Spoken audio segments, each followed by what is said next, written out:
आरक्षण से गरीबी दूर होती है, कहाँ लिखा है बता दो। एक योग्यता के आधार पे ही पद किसी को देना चाहिए। तुम बार बार ये कहते हो योग्यता आपने बनने नहीं दी, और फिर कहा योग्यता के आधार पे जो भी भागे हैं बाहर पैसा लेके लूट के, कौन भागे हैं? कोई भी दलित पिछड़े उनका नाम बता दो, सारे स्वर्ण है। हमारा क्या मानना है कि एक समान होना चाहिए, सबको एक समान, यानी कि अगर आपको वहां पहुंचना है तो आप भी 10 किलोमीटर चलिए, हम भी 10 किलोमीटर ही चलें। अरे स्वर्ण को हरण करने वाला व्यक्ति तो दिखा दो, कोई है ही नहीं। ये अपने ही कर्मों की सजा है उनको। तो बराबर तो SC/ST को खत्म ही ना करते हैं, SC/ST कोटा को। नरेंद्र मोदी क्या है, स्वर्ण है या फिर?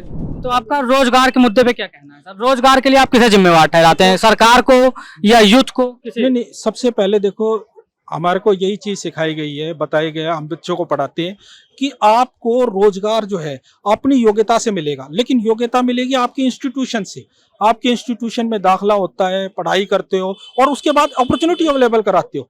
जब आप अपॉर्चुनिटी अवेलेबल करवाओगे, उनको दोगे आगे। अब यहाँ पे है कोई ऐसा सर्वे नहीं आता कि भाई कितने लोग बेरोजगार है, कितने पढ़े। पहले एम्प्लॉयमेंट एक्सचेंज के अंदर सबका डाटा होता, आपके पास आज डाटा नहीं है। क्या बेरोजगारी लेवल कहाँ है? दो चीजें, एक तो केंद्र से भी पूछा जाए, स्टेट से आप बताएं। स्टेट से पूछा जाता है कोई स्टेट के भाई हम रोजगार नहीं, भाई पहले आप अपने प्रतिशत तो बताएं, आपके पास कितनी नौकरियां थी, जितनी आपके पास नौकरी अवेलेबल थी उसके अंदर से आपने कितनी दी, प्रतिशत में निकाल दो। तो जनता के पास डाटा ही तो नहीं आ रहा। अगर आपको डाटा मिले कि भाई आपको पता चले कि भाई केंद्र के पास ये जो लैप्स हो रहा है डाटा का, इसके लिए आप किसको जिम्मेवार हैं? ये सरकार का। देखो हर चीज में केंद्र सरकार या राज्य सरकार, दोनों सरकारें अपने अपने लेवल पे कर रही है। अभी जब ये सत्ता में आई थी भाजपा, इन्होंने लेके आया था EWS अनरिजर्व के लिए, उस पर भी विपक्ष ने निशाना साधा था।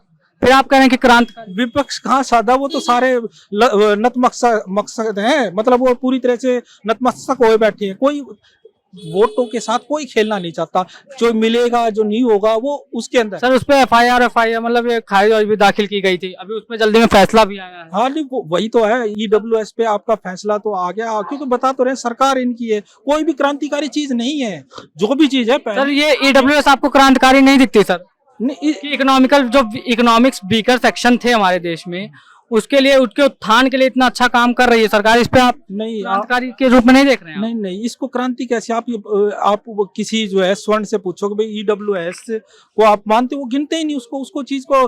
जो SC/ST OBC के रिजर्वेशन, उसको तो रिजर्वेशन गिनते, इसको नहीं गिनते। बोले इसमें आते नहीं। मेरी तो ट्विटर पे बहस इसी चीज की चलती है कि भाई आप इस चीज को नहीं मानते। और दूसरा, आपने गरीब के आधार पे किया, गरीब के अंदर कह दिया भाई SC/ST वालों को अलग करके इनके गरीब देखो। सर तो SC/ST वालों के लिए पहले से ही मार्केट में उपलब्ध था दूसरा कोटा, इनके लिए नहीं था, बिल्कुल भी नहीं था अंदर में। इसके अंदर आप देखो, जब संविधान लिखा गया तो उसके अंदर पूरी हर धाराओं पे वो हुआ था। उसके अंदर क्या दिया था?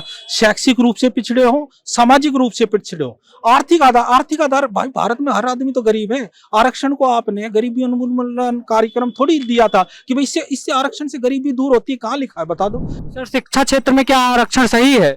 किसके लिए? सबसे बड़ी बात तो है ना, किसके लिए? इसी के लिए भी, जैसे भी मान लीजिए आरक्षण नहीं है, तो आपके हिसाब से क्या शिक्षण क्षेत्र में आरक्षण को इंट्रोड्यूस करना चाहिए? भाई एक बात बताओ, आरक्षण का अर्थ ही जिस आदमी को नहीं पता, वो आरक्षण को तो ऐसे सोचेगा कुछ ऐसी चीज। इसका अर्थ होता है रिप्रेजेंटेशन।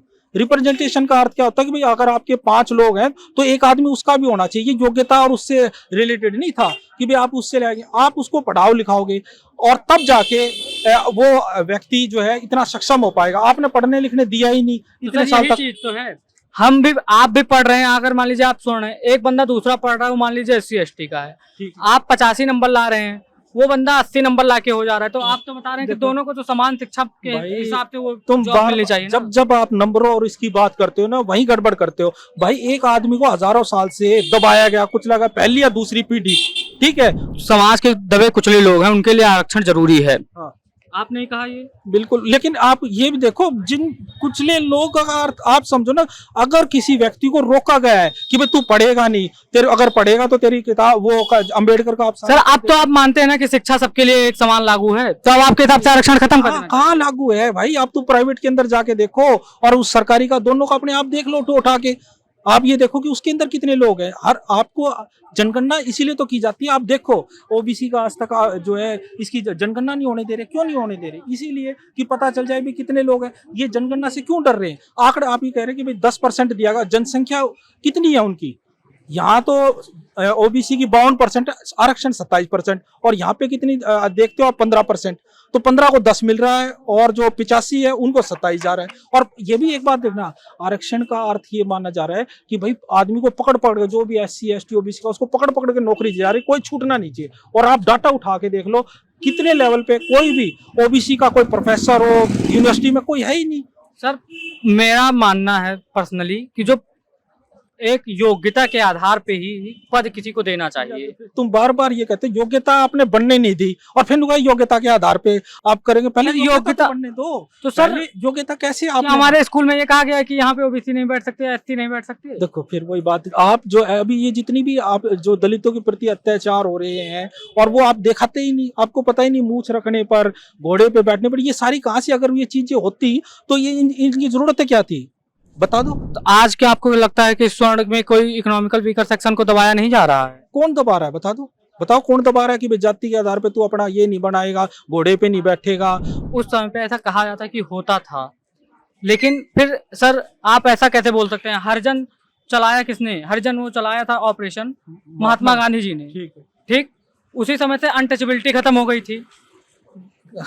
यही तो आप ये सोच रहे हो, 1955 के अंदर ये कानून बनाया था छुआछूत का विरोध का, लेकिन वो पूरी तरह से आपको यहाँ दिख रहा है। सारी चीज, आप गाँव में जाओ, अगर आपके पास डाटा हो, जैसे आप मुझे दो, तो मैं तो आपको इतनी खबरें, इतनी चीजें दिखा दूंगा, तो आप ये सोच में पड़ जाओगे कि आज भी 21वीं शताब्दी है कहाँ। तो लेकिन ये भी तो सच है ना कि स्वर्णों का भी वो होता है, हनन हो रहा है सर। अरे फिर बार बार के स्वर्णों का हनन करने वाला व्यक्ति तो दिखा दो, कोई है ही नहीं। ये अपने कर्मों की सजा है उनको। अगर मान ले एक आदमी काम नहीं करेगा, उसके पढ़े लिखेगा नहीं, कुछ नहीं करेगा, तो वो कहाँ जाएगा, वो गरीब बनेगा। तो यही तो बताएं, जैसे एक चीज हमें ये पाने के लिए सबके लिए एक समान होना चाहिए ना। हमारा क्या मानना है कि एक समान होना चाहिए, सबको एक समान, यानी कि अगर आपको वहां पहुंचना है तो आप भी 10 किलोमीटर चलिए, हम भी 10 किलोमीटर ही चलें। अरे यार फिर तुम बता रहे जहाँ जो एक लाइन खिंची होती, तो आप मान ली लाइन खिंची ही नहीं हुई, आप लाइन खिंची है सर। मान लीजिए कि यूपीएससी की एक सीट के लिए लड़ाई है, उसके लिए हमें 80 नंबर लाना है, बंदे को 70 नंबर लाना है, तो सर ये भेदभाव तो यहीं से होना। अब गड़बड़ यही तो है ना, आप जो है ना उसके बैकग्राउंड में नहीं जाते, ये क्यों जरूरत पड़ी भाई। तुम ये पता क्या कहने की कोशिश करो, जितने भी संविधान निर्माता थे, जिन्होंने भी संविधान लिखा, जो भी कुछ लिखा, उसके अंदर ये चीज है कि किसी का विरोध करने के लिए उसके बारे में पढ़ेंगे या नहीं? नहीं, आप इसे बताइए, किसी का विरोध करने के लिए उसके बारे में जानकारी लेंगे कि गलत है भी, या भाई आपको इस चीज को गलत साबित भी तो करना पड़ेगा। खाली मेरे मानने से थोड़ी होगा कि मैंने कहा मैं गलत मानता हूँ, आपको उसके पीछे तर्क देना पड़ेगा। भाई कैसे आप ये सिर्फ पता क्या मान के चलते हैं नंबरों से और इन चीजों, ये तो भाई बहुत छोटी चीज है। आप कभी कह रहे हैं डाटा देखिए, फिर कह रहे हैं हम नंबरों से मान के चल रहे हैं। नहीं, आप उसके ऊपर कह रहे हैं कि भाई एक का यूपीएससी में एक 80 पे आ गया और 65 पे आ गया, वो चीजें पहले टाइम में होती है। अभी आप देखो ना, आप उठा के देखो, जब भी मेरिट लिस्ट बनती है, स्वर्णों के इंटरव्यू देख लो और उनके, और दोनों वे बराबर है, तभी आपको दिख जाएगा कितना भेदभाव है। हर लेवल पे चीजें हैं। गड़बड़ क्या है, आप ये 2-4 जो अगर मैं नाम बताऊंगा सर, बराबर तो SC को खत्म ही ना कर दें, SC कोटा को। आपके हिसाब से अगर बराबर है, अगर आपको ये बराबर दिख रहा हो, जो इतने अंतराल हैं, अगर आपको ये बराबर दिख रहा हो, तो आपके हिसाब से तो खत्म कर देना चाहिए। तुम पहले का क्वेश्चनों को समझ नहीं पा रहे हो। गड़बड़ क्या है, ये मान के खत्म। भाई क्या लिखा है देखो, 2 चीजें कहती है, 10 साल तक के लिए था, लेकिन आप बार बार ये नहीं बताते। ये बहुत बड़ा मीडिया के अंदर क्या गलती करते हैं, मीडिया ये नहीं बताता 10 साल के लिए राजनीतिक आरक्षण था, शिक्षा की और ये नौकरियों की, वो उसमें कोई लिमिट नहीं है। वो जब तक बराबरी नहीं आ जाए, जब तक नहीं कह सकते। एक स्वर्ण का आप ये देख लो, जो भी भागे हैं बाहर पैसा लेके लूट के, कौन भागे हैं? कोई भी दलित पिछड़े, उनका नाम बता दो, सारे स्वर्ण है। तो आप ये बताओ रोका किसने था? आप पढ़ो नहीं, मेहनत नहीं करो, सब कुछ, और फिर उसके बाद को ये यहाँ मेहनत कर रहे हैं, जबकि उसको रोका जा रहा है, नंबर नहीं दिए जा रहे। हर एक बार के अंदर छोटा सा भी बात अगर पता चल जाएगी भाई उसके है, तो उसको नंबर मिलेंगे नहीं। और इंटरव्यू में कौन बैठा है? आप ये अब ये 5 जजों ने फैसला दिया, अपने आप में उन्होंने वो थे, अपने आप वो ले लिया, उसके अंदर रिप्रेजेंटेशन था ही नहीं। नरेंद्र मोदी क्या है समय, स्वर्ण है या फिर